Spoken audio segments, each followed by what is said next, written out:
الكريم. شيخنا نريد منك يعني ذكر بعض تلامذتك من أهل العلم على الساحة الآن.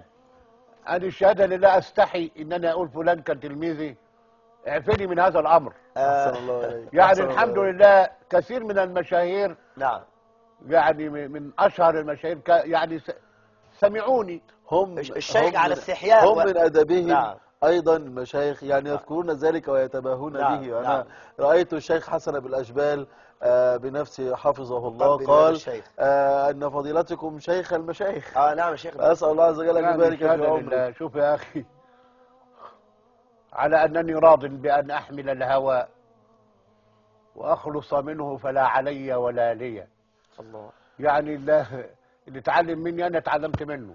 الله أكبر.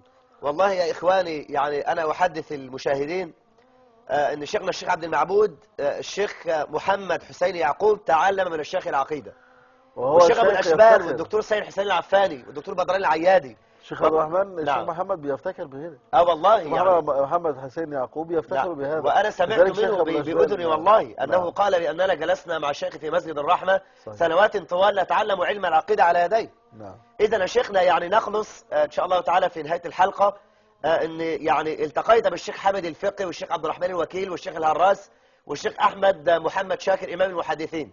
طب هل التقيت بالشيخ ابن باز والشيخ ابن عثيمين أم لا؟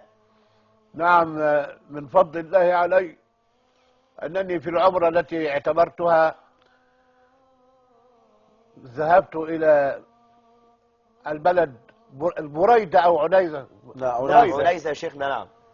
والتقيت بالشيخ وشرفت بأنه دعاني إلى بيته، ولكنني كنت منطلق إلى المدينة ومعي رفقة ورايحين بسيارة. الشيخ ابن عثيمين؟ نعم. ما شاء الله يا شيخنا، ما شاء الله. وأما سيدي وتاج راسي الشيخ ابن باز عليه رحمة الله.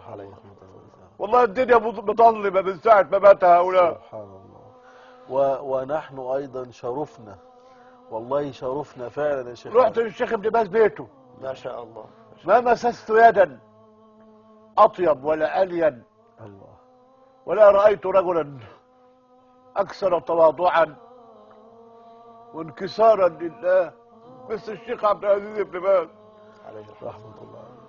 ولذلك أنا عامل زي الطفل الذي بلا أم منذ أن مات هؤلاء، ومعهم الشيخ الألباني عليهم رحمة الله جميعا. رحمة الله عليه. شعرت بشعور السكلة التي ذهب كل أولادها عليهم رحمة الله. عليهم رحمة الله. صلى الله أن يجمعنا بهم في الجنة.